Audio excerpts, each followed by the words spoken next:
Sejam muito bem-vindos ao Laboratório de Liderança. Estamos aqui mais uma semana, mais um episódio. Eu, meus amigos e co-hosts, o Ronaldo Miranda. Dá um alô Boa aí, noite. Ronaldo. Boa noite, todo mundo. E o meu amigão Pedrão Kipper. Dá um alô pra gente aí, Pedro, por favor. Boa noite, tudo bom? Muito bom, prazer enorme estar aqui com vocês mais uma vez.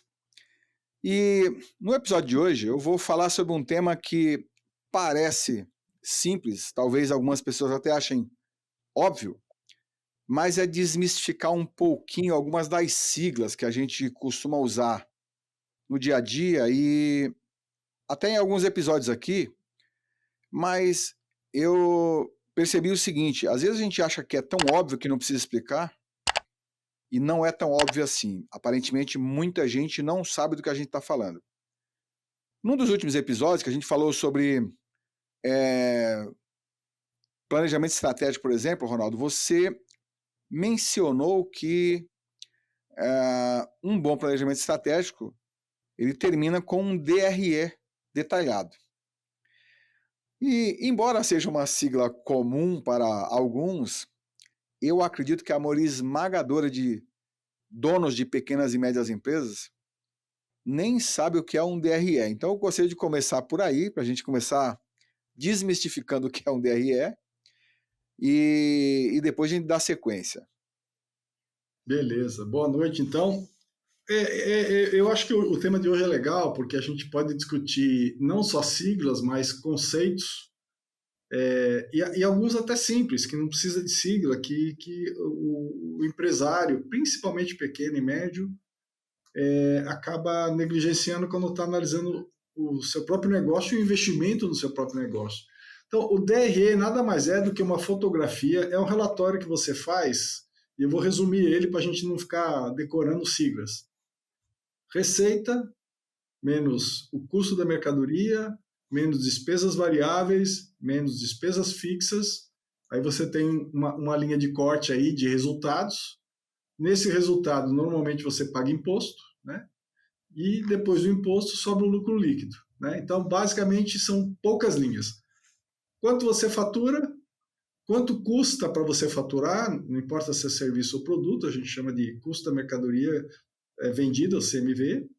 Desse valor, receita menos custo da mercadoria, você tira o lucro bruto.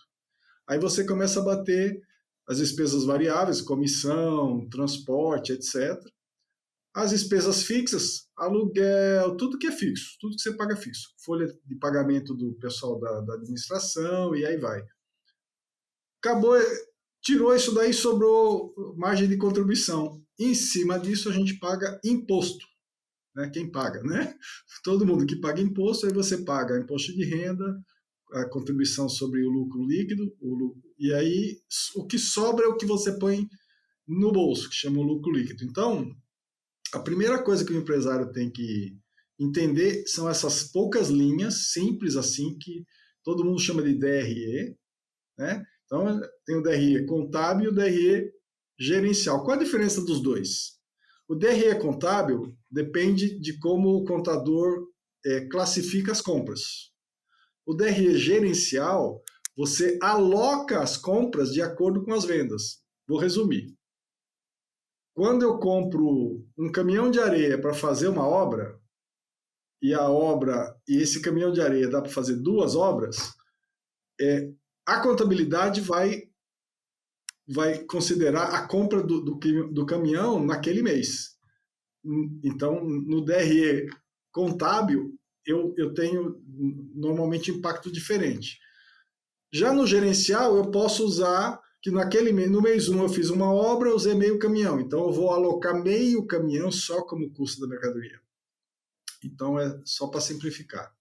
Então, acho que para dar pontapé inicial, a primeira coisa que qualquer empresário, não importa o tamanho dele, tem que entender é como eu saio da receita e como eu caio na última linha do balanço ou do DRE, que é o dinheiro que vai para o caixa. Esse dinheiro é o dinheiro do sócio, é o dinheiro que sobrou no bolso ou para eu investir, para pagar minhas contas ou para colocar na poupança.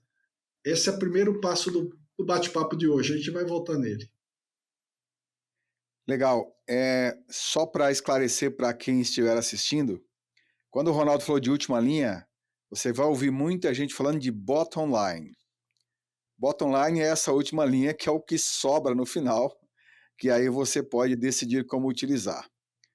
Pedrão, nas empresas que você tem trabalhado, como você está trabalhando com empresas, vamos dizer assim, menores, agora que estão em crescimento, esse tipo de RE é comum? O pessoal tem isso organizado? Como que você enxerga? Não, na realidade não, né? Na realidade, as empresas fazem muito a questão do investimento por achismo, né? Ah, isso é legal, o concorrente fez, alguém indicou. Então, eu acho que não existe uma análise bem feita do processo. Que na realidade é você pegar e analisar se aquilo tem algum impacto na sua empresa e quanto traz de investimento e em quanto tempo. Não é uma coisa muito sofisticada. Mas aí você faz uma avaliação se aquilo tem a ver com o seu negócio, se aquilo agrega alguma coisa, se tem capacidade, tem uma série de coisas que faz, mas não. As empresas normalmente não fazem as contas básicas para a gente entender se aquilo é bom ou não para o seu negócio. Isso pelo jeito é meio que um padrão, né? Assim, acho que a gente já comentou sobre aqui, o empresário começa algo ali que ele acha que dá resultado, ele tem o mérito de construir ou criar algo, né? Dar uma certa robustez para aquilo, e aí depois é que ele vai procurar estrutura, faz sentido, ou vai procurar entender. Alguns, muito poucos, talvez que já tenham mais uma visão empreendedora com mais informação, talvez começa tentando entender isso, né? Startup deve começar porque está buscando investimento. Sem entender isso, nem consegue chegar nos fundos e tal, né? Então, legal. Agora, vamos para o Mas, tema mas deixa eu só carro-chefe. fazer um comentário, PC, só fazer um comentário, porque na realidade as pessoas têm, às vezes, o conceito, né? O que as pessoas não têm é um processo de análise legal. Então, eu acho que as pessoas têm a consciência, mas não fazem disso um processo bem feito, um processo bem analisado. É lógico, startups, onde tem o investimento de terceiros, não muito por parte deles, mas por parte do investidor, é feito isso. Então, são coisas diferentes, mas normalmente as empresas entendem, mas não fazem corretamente. Na tua visão, você consegue enxergar o porquê que os caras não investem em fazer isso correto? Eles acham que não é importante ou tipo, cara, no dia a dia eu não vou precisar disso e fica por isso mesmo? Qual a tua visão? Eu acho que, assim, não é que não faz, porque como isso é uma coisa que depende de uma oportunidade, normalmente para as pequenas e médias empresas, isso vem, isso aqui vamos fazer. Então, normalmente não tem um processo feito, um processo de análise bem feito para você chegar naquilo. Aparece um negócio e alguém, pelo achismo, legal ou não é legal. Então, não existe essa profundidade de você entender o quanto de dinheiro, quanto tempo, quanto de pessoal envolvido, uma série de coisas básicas que você poderia fazer. Eu acho que falta um processo básico estruturado para fazer análise de qualquer coisa que tenha, inclusive tempo. Normalmente as coisas vêm, vamos fazer isso, tem que resolver agora. Então, normalmente são decisões baseadas no emocional e não no racional. Esse é o meu ponto. Perfeito. Então agora vamos para o tema, vamos dizer, principal, ou falar da sigla que se fala muito, que é super importante, que eu acho que muita gente entende ainda menos do que o termo anterior que a gente falou, o DRE, né? Concordo com o Pedro, talvez até alguns empresários entendam o conceito, já ouviu falar, mas não dá atenção devida, né? Em função da correria, ter que tomar decisão, às vezes, rápido ali, e acaba não usando muito embasamento. Alguns se ferram com isso, alguns deixam de aproveitar oportunidades em função da mesma razão de não dar a profundidade correta para o tema.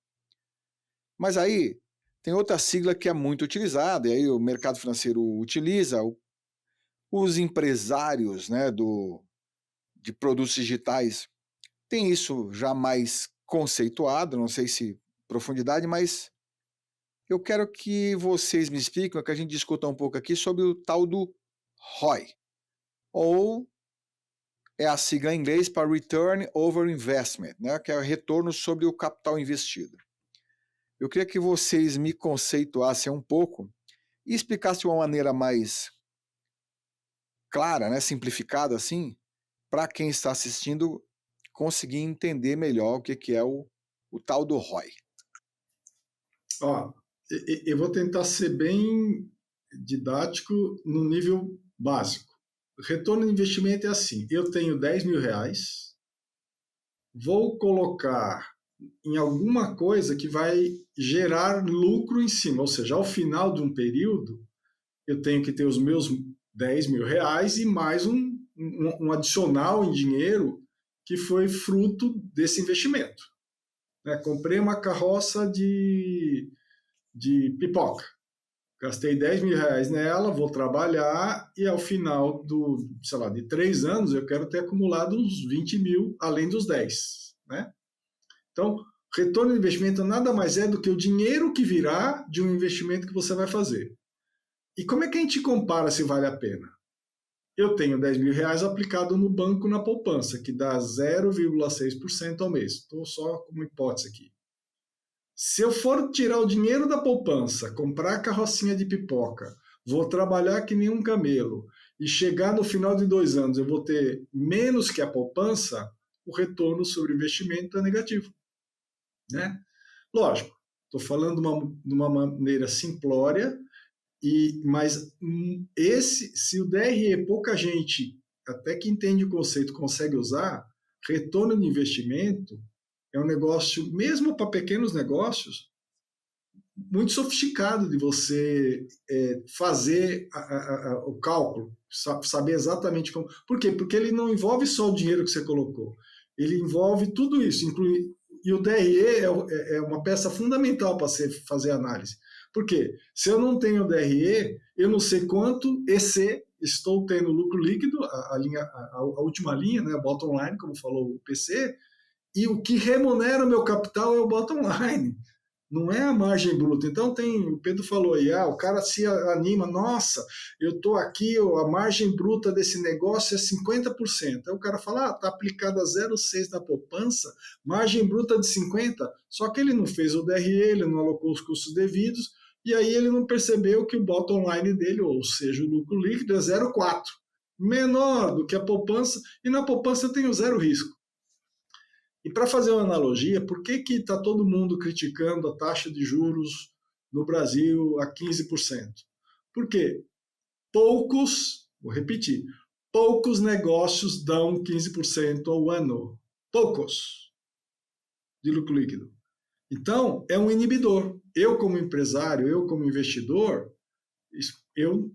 hoje mesmo, estava conversando com vocês agora há pouco, me foi oferecido investir numa empresa já sólida, tem 15 anos aí, mas aí a hora que eu comecei a discutir com a dona da empresa, o lucro líquido que a empresa oferece é menor do que eu deixar meu dinheiro aplicado no banco. Então eu, de uma forma gentil, falei que não estou interessado, que eu tenho outros investimentos, tal. Então, qualquer empresário que for fazer investimento tem que olhar isso aí. Qual que é a taxa que você é remunerado do seu capital e saber fazer a conta de quanto sobra líquido para você falar, olha, no período tal eu consigo colocar. Eu vou citar um exemplo aqui de um colaborador que trabalha na empresa. Ele veio para mim e falou, pô, senhor, você podia me dar uma ajuda aqui? Eu vivo lá na comunidade, minha esposa está desempregada, e a gente percebeu lá uma oportunidade de vender fralda geriátrica na comunidade. Fui atrás, tem uma máquina que custa 7 mil reais, eu tenho 10 mil aplicado, eu estou pensando em tirar, minha mulher vai tocar esse negócio, eu vou continuar trabalhando aqui com o senhor. Eu queria entender como é que a gente faz essa análise. Eu falei, eu vou te fazer algumas perguntas para você responder para você mesmo. Então, 7 mil custa a máquina, sobrou 3. Você sabe quanto custa de matéria-prima? A sua mulher que vai fazer a máquina ou vocês vão contratar? Nós vamos contratar alguém. Você sabe quanto é que vai ganhar? Se for o salário mínimo e você for registrar, esses 3 que você tem de sobra vai no primeiro mês. Você sabe quando é que você vai começar a vender, que volume, etc. Você sabe qual é o custo da matéria-prima em relação... Você sabe qual o preço de venda que você vai vender e que margem você vai ter? Ele não sabia nada disso, lógico. Aí eu falei, então, quando a gente vai fazer um negócio, a gente não pode ficar empolgado que a máquina custa 7 e eu vou sair vendendo sem fazer essas contas. Então, o retorno de investimento para esse meu colaborador, com certeza absoluta seria negativo. Ele ia torrar os 10 mil, no terceiro mês ele já tinha quebrado, tinha que vender a máquina por 3, né? Porque máquina nova 7, máquina usada 3. Então, o retorno de investimento é quanto de dinheiro eu vou colocar do meu bolso ou vou pegar emprestado do PC. PC é agiota, me emprestou 10 pau a 2%. Eu tenho que ter um negócio que dá margem superior a 2%, senão eu estou trabalhando para o PC, né? Então, um pouquinho a analogia que eu gostaria que vocês ficassem na cabeça. Tem a questão, né, de avaliação de todos os custos indiretos, né, que é o cara acha que compra, vende, mas tem uma série de coisas, e não só o custo indireto, como todas as pessoas que estão envolvidas no negócio, né, para você não impactar áreas da empresa que podem parar por uma coisa que você não está preparado. Por isso que, tem que ter uma metodologia para fazer essa análise bem complexa, né? É lógico, dependendo do investimento mais simples, que não envolva o caixa da empresa ou que você possa ficar vulnerável, é lógico que as decisões são mais rápidas, mas qualquer coisa que envolva o dia a dia da empresa tem que tomar muito cuidado para fazer o investimento. Porque se você tirar o dinheiro do caixa para o investimento, e depende do quanto tempo do retorno, né? O Ronaldo falou, tem que contratar, tem tudo, às vezes tem que diluir uma série de coisas para botar o dinheiro começar a entrar. E isso tem que ser bem calculado para você entender qual é o seu desencaixe por quanto tempo para você fazer isso. Além do que, hoje em dia, o custo do dinheiro no país está muito alto. Então, é outra coisa que você tem que tomar. Eu tenho dinheiro no caixa. Bom, aí já muda. Então, aí é verificar o quanto você vai ter de retorno versus o investimento em aplicação, em uma série de coisas que você tem na empresa, que tem que ser analisada. Então, são várias análises legais que tem que ter um processo bem estruturado para você fazer. No exemplo que o Ronaldo citou aí, por exemplo, a pessoa não olhou do tipo capacidade de produção diária. Qual o valor de venda na ponta de uma fralda dessa para eu poder calcular em quanto tempo eu reponho de volta os 7 mil iniciais que eu investi? Ou seja, quanto eu tenho que produzir por dia, mês e vender para poder pagar o investimento inicial, pagar os custos, que é o funcionário, mais, né, impostos, mais... e ganhar alguma coisa, né? Tudo isso está incluso no processo, né? Eu acho que... isso. Vamos lá, desculpa, Ronaldo, pode falar. Não, é isso mesmo, só confirmei. E aí outro ponto, talvez é importante também pensar o seguinte, vamos pensar o seguinte, calcula-se ROI para tudo, porque, vamos lá, assim, cara, eu vou lançar um novo produto. Eu tenho como fazer um processo de uma previsão de ROI para esse produto, para poder falar, cara, se eu vender tanto, sei lá, a demanda de mercado é tanto, tem que fazer uma baita análise aí, né, para saber se esse cara dá ROI. Vou lançar um produto que ele vai chegar na ponta a quanto? Quanto custa para fabricar? Qual a minha capacidade de produção? Eu consigo produzir com o que eu já tenho de recursos humanos, materiais e financeiros, ou eu preciso aportar mais recursos humanos, materiais e financeiros? Eu estou falando correto? Isso faz sentido? Não? Esse é um cálculo que as empresas deveriam fazer?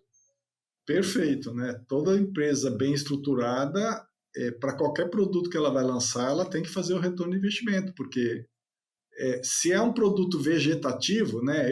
Eu estou fazendo um produto da cor amarela, sai da mesma máquina, com o mesmo investimento, na mesma fábrica, e agora eu comecei a fazer um preto que está na moda. Geralmente vai ter pouca variação de custo e investimento aí.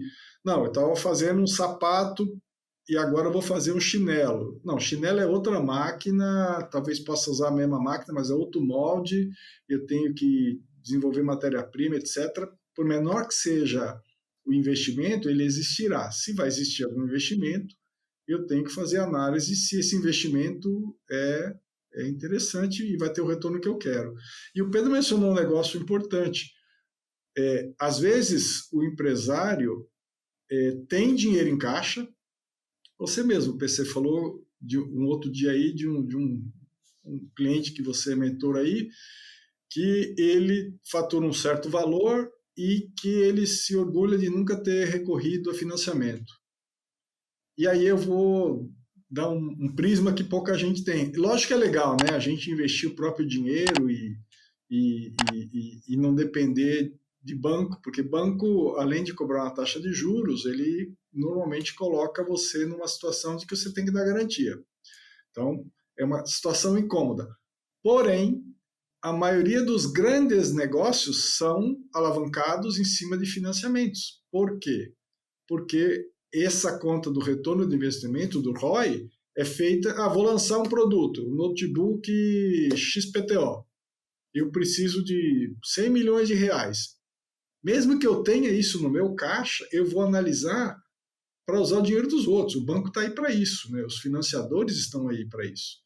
Então, eu vou pegar, analisar, o Banco Itaú vai me emprestar 100 milhões de reais a uma taxa, como eu sou uma grande empresa e eu tenho garantia, de 0,8 ao mês. E eu fiz a análise e eu consigo tirar desse negócio 3% em cima do capital. Pô, eu vou usar o dinheiro do banco, pagar ele, não vou tirar nada, então, e isso é normal, principalmente em grandes negócios. Então, quando você vê, Petrobras está alavancada, a Embraer está alavancada financeiramente, é uma alavancagem positiva. Eles fizeram essa análise e eles vão tomar dinheiro no mercado e não precisa ter dinheiro no caixa. O erro da maioria dos pequenos empresários é usar o próprio dinheiro no caixa, ele confunde dinheiro pessoal com dinheiro da empresa, e ele não fez essa conta. Aí sabe o que acontece? A empresa começa a ter prejuízo e o que ele acumulou de riqueza vai embora, porque ele colocou o dele no negócio. Não está errado, acho que todo empresário tem que colocar o seu próprio capital em risco. Porém, tem que ser feita essa análise. Se eu tenho alguém que financia e eu tenho retorno de investimento nesse ponto, eu acho que você tem que considerar. Eu acho que tem outro ponto relevante aqui, né? Que, por exemplo, se eu tenho um dinheiro para investir, eu preciso entender o que é melhor, né? Por exemplo, eu vou melhorar o meu sistema, eu vou fazer marketing digital, eu vou fazer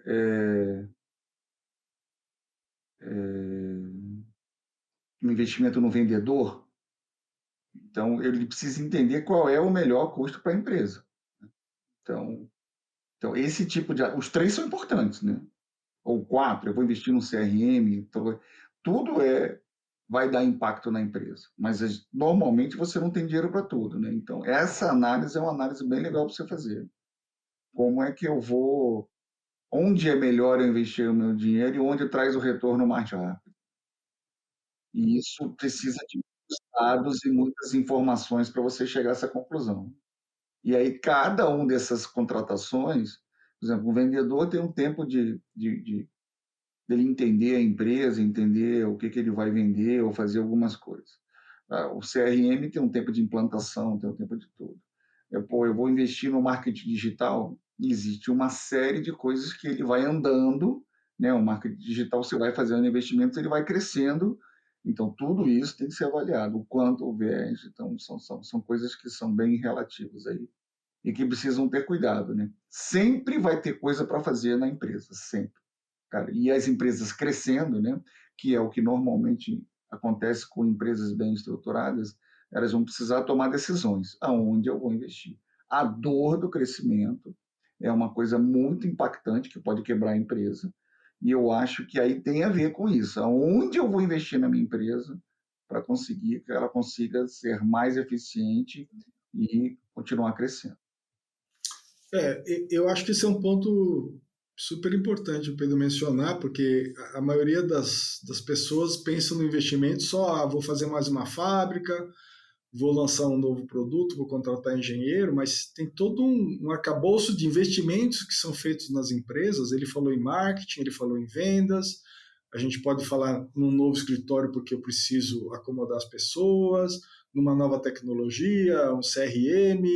Então, isso tudo são investimentos que tem que ser considerado quando você está analisando o capital, né? Então, por que eu vou colocar um CRM? Ah, não, eu vou gastar aqui R$200 mil, colocar um CRM, mas eu fiz uma análise. Com o CRM, eu vou conseguir melhorar a produtividade e trazer vou aumentar minhas vendas em 25%, com a minha margem líquida de 15%. Se eu colocar 200 mil, em 6 meses eu retornei e aí eu fico alavancado perpetuamente em cima de um CRM. Isso vale, vou trazer mais 10 vendedores. Pô, 10 vendedores eu tenho que pensar, cada um vai ganhar 10 pau, são R$100 mil só de folha. O que eu espero com isso? Então, tudo que a gente investe, a gente tem que pensar no retorno do investimento. E não dá, vou mudar para um escritório novo. Qual o retorno disso? Não, eu preciso acomodar, atender melhor os clientes, etc. Tem retorno de investimento que não é muito palpável. Mesmo assim, a pergunta é, você vai mudar para um novo escritório, seu aluguel vai sair de 15 para 38. O seu faturamento e lucro líquido suporta isso de forma tranquila? Qual o colateral disso para a empresa? Não, é só um capricho do dono, ele quer um escritório mais bonito. Perfeito, então ele sabe que ele não está medindo o retorno de investimento, ele está enfiando um dinheiro por capricho pessoal, aí não tem nada errado. Então, o Pedro falou um ponto importante, qualquer coisa que você for investir na empresa, tem que medir por quê e como é que você vai chegar lá, e comparar isso com o capital, né? Tudo na empresa que você investe custa capital, né? E, de novo, algumas coisas intangíveis, outras coisas, decisão pessoal, capricho pessoal, não dá para medir retorno de investimento, então tem que absorver que vai sair do investimento, vai sair do capital, né?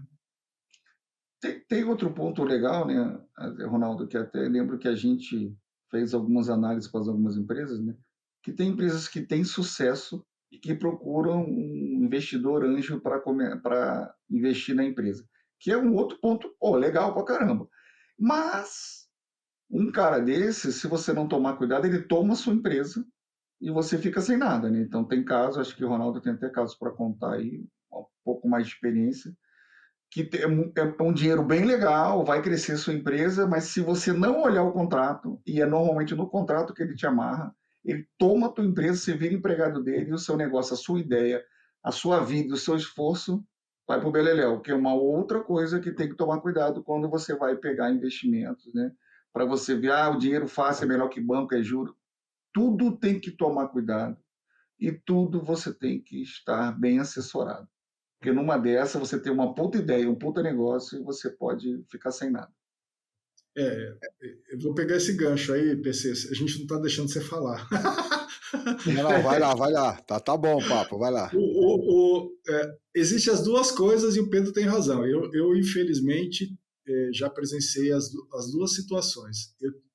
Eu quando executivo da Intel, eu fazia parte como board da Intel Capital, que fazia investimento em empresas. Inclusive o Mercado Livre foi uma das que eu vi nascer, porque eu era board do Mercado Livre nas primeiras reuniões que a Intel investiu no Mercado Livre.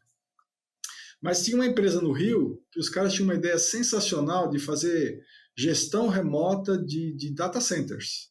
Os caras eram gênios, cara, com software, fizeram um dashboard de controle espetacular. E aí, não só, a Intel só entrava nesses investimentos com outros VCs, com outros, geralmente, pessoal de banco. Por quê? Porque ela não queria fazer governança, ela só queria colocar dinheiro para fomentar a tecnologia andar. Esse cara do Rio, o cara era um gênio, cara. E a gente tinha reunião mensal lá no board. Bom, ele então entrou a Intel e mais 3 bancos. Então já começou que ele foi diluído, né? E eu participei de reuniões, uma delas me deixou super triste, porque um dos caras de um desses bancos, não vou citar o nome para não ficar chato, mas é um banco de investimento. O PC era o CEO da empresa. PC, olha, está apertado, os resultados não estão vindo, a sua retirada de 20, PC, e era 20 na época, faz tempo isso, sua retirada de 20 a gente vai baixar para 10, então você vai ter que se virar lá com sua mulher e seus filhos, e nós vamos ter que vender seu carro. O cara era o fundador, o cara que idealizou a empresa, que desenvolveu tudo, cara. Então, isso que o Pedro falou acontece todo dia. Você vai lá, você não tem dinheiro, não recorreu a banco, recorreu a investidores. Primeiro que os investidores, essa conta que a gente está falando aqui, eles sabem fazer de trás para frente. Eles sabem fazer. E eles só colocam dinheiro quando eles têm a possibilidade ou de ganhar dinheiro ou de fazer um takeover da empresa, ponto. E eu fui CEO de uma grande empresa aí também, que o VC afundou ela e ela sumiu do mercado. Era uma grande empresa brasileira. E eu fui para lá para salvar, os caras não quiseram colocar dinheiro, eu saí, depois eles afundaram a empresa. Não queriam saber. Então, esse mundo de angel, de VC, de investidor, tem que tomar muito cuidado, porque eles tomam risco, mas eles também não têm dó de ninguém. E o outro exemplo que eu queria dar é banco. O banco, quando você vai lá e tem lastro para pedir empréstimo, os caras são, puxa, tipo, tapete vermelho, cafezinho, pá, não sei o quê. Experimenta dever para banco. Então, muitas empresas, não é à toa que vocês estão vendo aí um índice de recuperação judicial disparou, foi gigante em 23, recorde em 24, vai ser recorde em 25. Por quê? Porque o dinheiro estava fácil, os bancos tinham muito dinheiro para emprestar, emprestaram, só que aí, cara, a hora que você não paga, de cara você começa a ser, assim, pedalado pelos bancos. A taxa que você negociou lá, 0,9, quando você tomou o empréstimo, ela vira 3, 4 quando você começa a ficar inadimplente.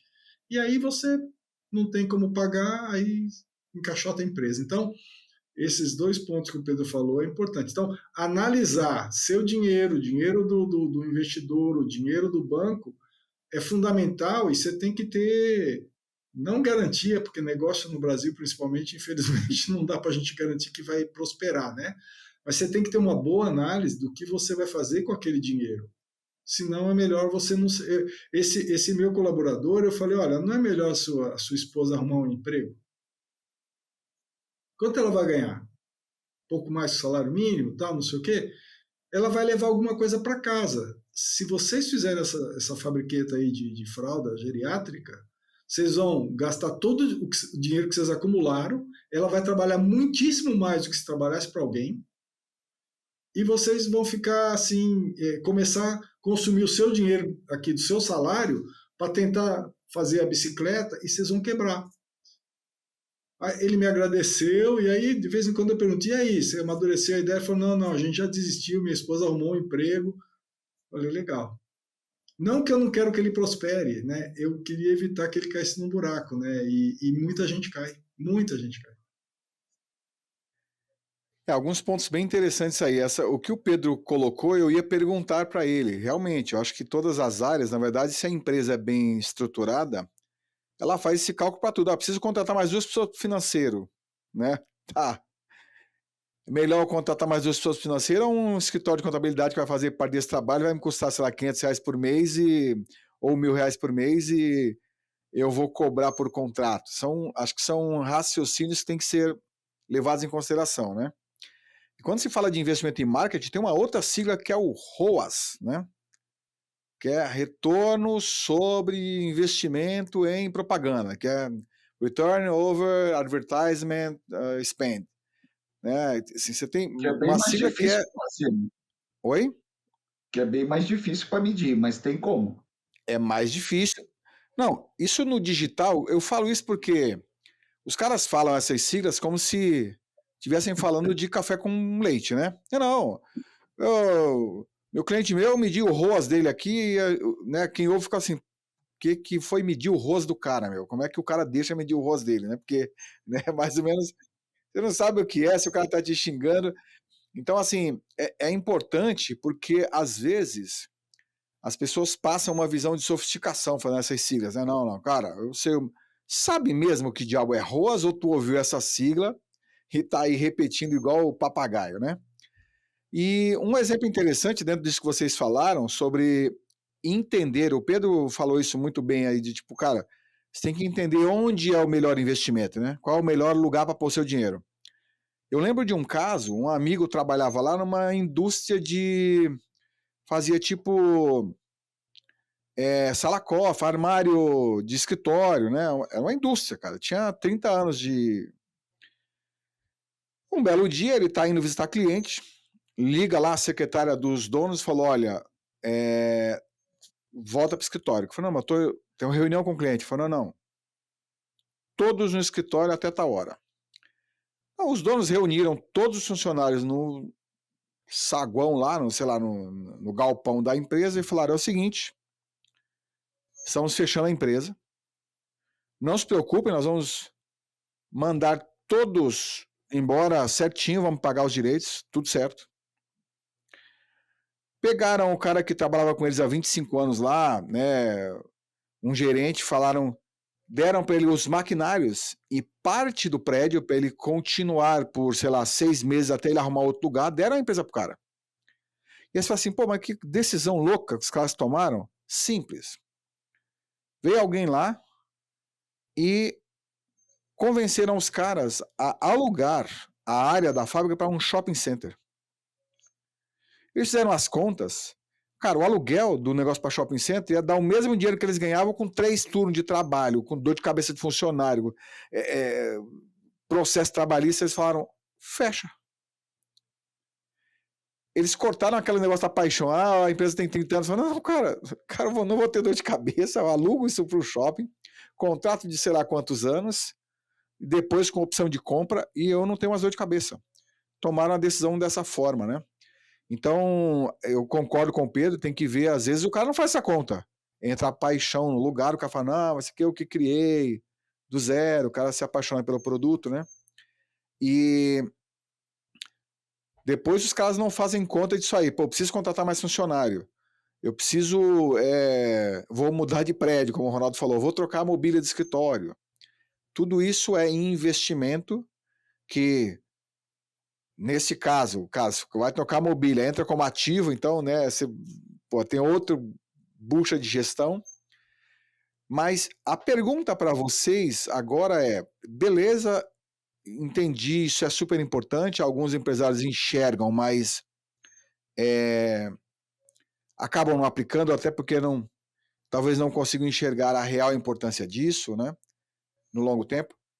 O que vocês recomendam?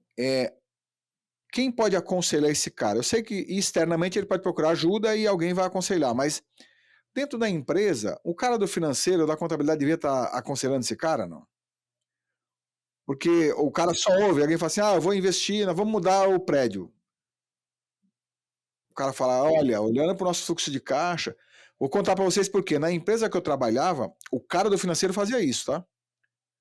Mesmo ele ouvia dos donos e ele falava, olha, deixa eu falar, a gente está com uma projeção de caixa aí que eu acho que era melhor esperar. Ele aconselhava ali, mesmo para contratação, às vezes ele ouvia da dona, mas ele chegava para os diretores ali e falava, cara, segura isso aí que isso põe risco no caixa. Deixa eu te falar, o melhor período para contratar isso, que agora não é a melhor época. Mas a dona aprovou, não, eu sei que ela aprovou, mas o caixa não está assim, não está com essa saúde que ela está achando que está. E ela sabe disso. Então, isso seria o melhor dos mundos? Ou às vezes o dono nem quer ouvir mesmo, ele só, cara, seja feita a minha vontade e eu vou falar. Qualquer financeiro, desde que a empresa tenha um financeiro, né, porque a maioria das empresas não tem, né, as pequenininhas e as médias é o dono e olhe lá, né, e mesmo assim capenga. Quando a empresa tem um financeiro, o papel do CFO, ou do gerente financeiro, ou do diretor financeiro, é entender o DRE da empresa, entender o fluxo de caixa da empresa, entender se a empresa está dando lucro e saber que recursos eles têm para alocar em qualquer coisa. Financeiro é isso aí, não é só pagar boleto de fornecedor e salário de funcionário. Um bom financeiro tem que saber isso na ponta do lápis, né? Ocorre que para fazer essa análise, lembra do planejamento estratégico? Essa parte financeira é só um dos planos. né? Você tem que analisar mercado, posicionamento do produto, que preço você consegue vender, quem são os concorrentes, qual é o custo que vai ter. O financeiro pode dar uma mãozinha, mas aí tem um conjunto de informações que o financeiro provavelmente não vai conseguir ajudar. A hora que você gerar um DRE e ele vê lá os custos, etc., ele vai dar o pitaco. Se a empresa já está andando, ele só pode fazer o que você acabou de falar. Cara, vocês estão falando que vão contratar mais 5 vendedores, ó, nosso fluxo de caixa é o seguinte, está sobrando 30 pau no final do mês aqui. 5 vendedores vai custar mais 50, nós vamos para o negativo, nós vamos ter que tomar dinheiro emprestado porque não tem nada aplicado em banco. Essa informação ele tem. Porém, tem um outro lado do mundo que a gente tem que considerar. A gente está falando só os medos, né, para a gente analisar. Existem muitas oportunidades que ficam na mesa e a empresa não sai e continua patinando porque ninguém fez uma análise de retorno de investimento de uma alavancagem ou de uma oportunidade.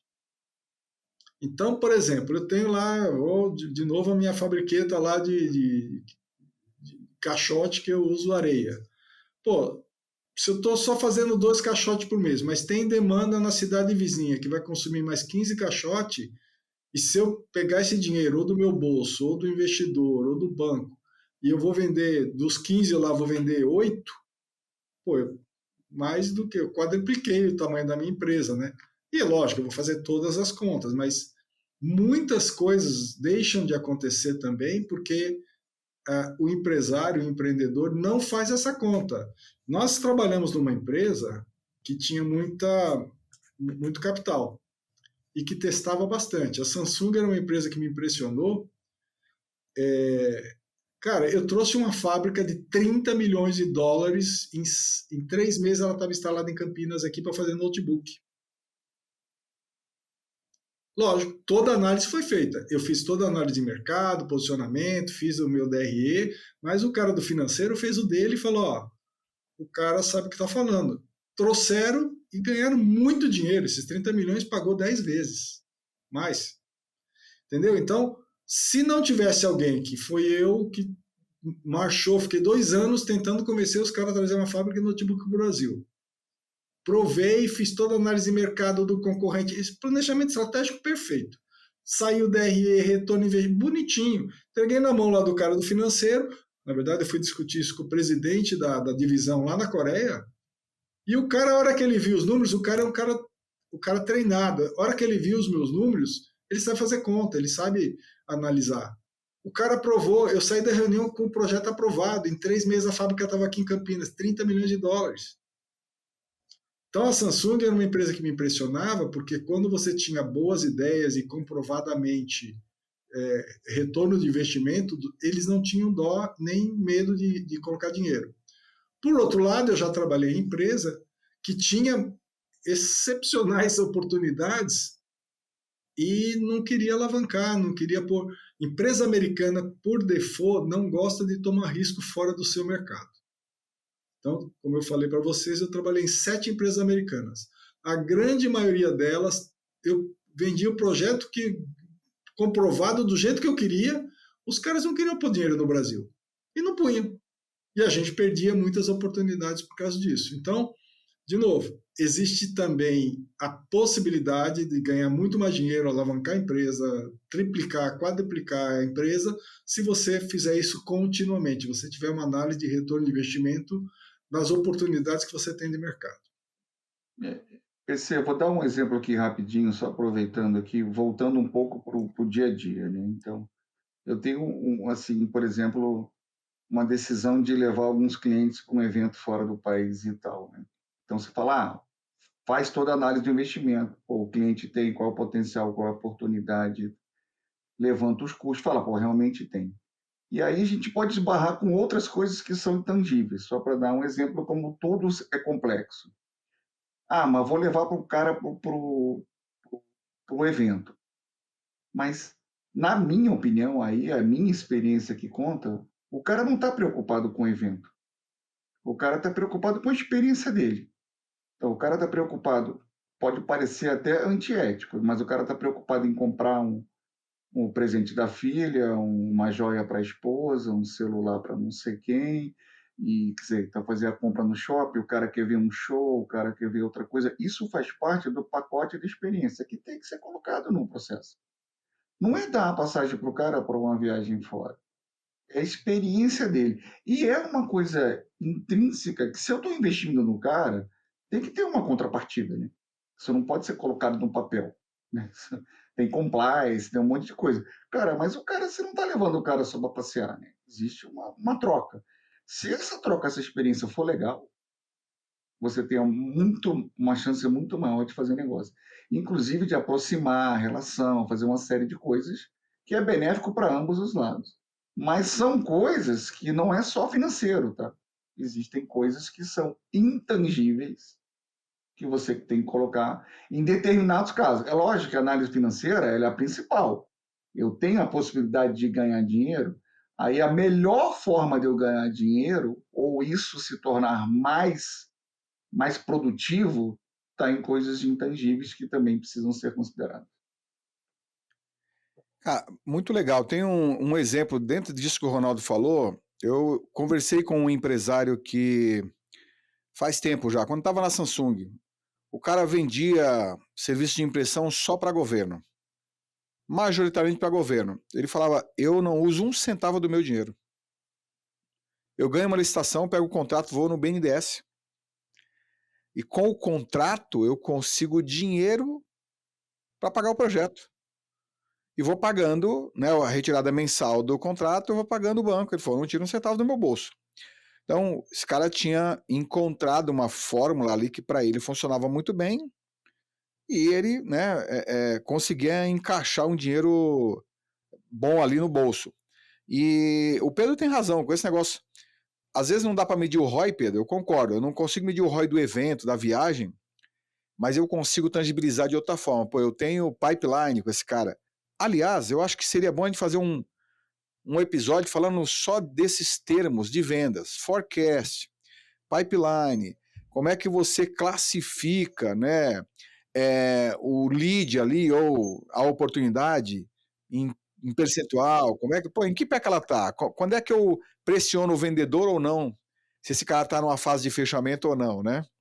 Como é que eu capturo informação? Ah, tem o CRM, tá, mas eu tenho que saber o que tem que ser preenchido no CRM para eu poder ter essa informação, para poder numa reunião de forecast eu poder pressionar os caras ou entender como é que eu posso ajudar, etc. Talvez acho que seria também um episódio legal de fazer para dar mais clareza para isso, né? E eu concordo, Pedro, que não dá para medir, não é imediatamente tangível, mas você consegue medir de outras formas. Cara, eu tenho várias oportunidades trabalhando com esse cara, eu tenho possibilidade de, se fechar um contrato, essa viagem se pagou 10 vezes, né? Sei lá. Então acho que dessa forma, né? Mas o que ficou para mim mais claro aqui é que deveria se fazer de tudo, qualquer investimento na empresa, seja contratação, seja, sei lá, mudança de endereço, seja investimento em mobília, qualquer coisa, eu deveria, como empresário, fazer um cálculo de retorno sobre o investimento disso. Primeiro, saber, isso é uma necessidade? Tipo, cara, eu tenho que trocar os móveis porque o negócio aqui tá insalubre, o pessoal não consegue trabalhar. Então, beleza, talvez isso vira custo, né? Então, provavelmente eu não vou ter um retorno sobre o investimento disso, como o Pedro falou, que seja tangível, porque aí é satisfação, é saúde do pessoal. Beleza. De resto, eu acho que os empresários deveriam, né? Porque existe aquela paixão também inicial do cara, o cara começa a faturar bem, ganhar dinheiro e fala: ah, vou mudar de endereço, vou renovar o escritório, trocar todos os computadores, trocar o meu computador, vou trocar de carro, né? Assim, o cara. E aí, às vezes, isso, quando o cara vai fazer conta, fala: pô, tô negativo de novo. Porque eu achava que tava ganhando dinheiro, na verdade, eu gastei tudo aqui, agora eu tenho que correr atrás para poder faturar de novo. E eu acho que isso é uma clareza que para mim ficou. O cara teria que fazer o ideal, né? Seria que o cara fizesse esse exercício, mesmo quando a empresa tem 1, 2 funcionários, seria legal o cara começar a exercitar para ele crescer já com o pensamento estruturado, né? E aí entender o que dá retorno sobre o dinheiro que ele investiu e o que não dá retorno sobre o dinheiro que ele investiu. Seja uma contratação, seja a aquisição de computadores, móveis, etc., seja botar dinheiro num projeto. É isso, né? Acho que... Eu acho que você fechou bem e importante, só para finalizar, já estamos aí em cima do nosso tempo, não confunda o seu dinheiro com o dinheiro da sua empresa. Separe isso. Todo empresário decente tem uma retirada. Ele não põe as contas da família, do filho dele no caixa para o financeiro pagar. Ele tem uma retirada mensal e ele paga as contas dele. Ele pode até usar um funcionário dele, isso aqui são minhas contas, mas o financeiro vai lá, pega um dinheiro da empresa, retirada mensal do seu Ronaldo, coloca na conta do seu Ronaldo e de repente tem um funcionário lá que faz a paga, não precisa ser ele. Mas um grande erro que leva muita empresa para o lugar errado é quando confunde tanto para o bem quanto para o mal, né? O cara, putz, a folha de pagamento estourou, eu vou lá na minha aplicação, da minha mulher, tiro lá 500 pau, jogo dentro da empresa. Nunca mais eu vou ver esse dinheiro. E o inverso também é verdadeiro, né? Pô, sobrou 500 aqui, eu vou comprar um carro novo, quem pagou foi a empresa. Ah, meu filho precisa de um carro, quem pagou foi a empresa. Então, importantésimo, só para fechar aqui, retorno do investimento a gente só mede se a gente separar as coisas. Então, de novo, papo, dava para mais 3 horas de papo aqui, mas acho que está de bom tamanho. Obrigado. Perfeito. Pedrão, alguma coisa para fechar aí ou já tá... Para variar, muita informação, muita coisa para pensar. Já é legal. Então, perfeito, meus amigos. Obrigado por mais um episódio. Eu acho que a discussão aqui foi bem legal e acho que no próximo a gente discute isso mesmo, a estrutura de vendas, como é que acompanha, faz gestão. A gente falou sobre planejamento de vendas, mas essa gestão, esse acompanhamento no dia a dia, entender quais as melhores práticas, né? Como é que eu... Reunião semanal com a equipe, o Pedro deve ter isso na ponta da língua, né? Pô, o que eu devo abordar? Como é que eu pressiono mais o cara? Ou eu entendo como é que eu posso ajudar, etc. Acho que esse é um bom tema para um episódio. Obrigado mais uma vez. Mais uma semana, mais um episódio. E eu espero vocês aqui para mais um episódio na próxima semana, no mesmo bate-horário, no mesmo bate-local. Um abraço, meus amigos. Vai lá.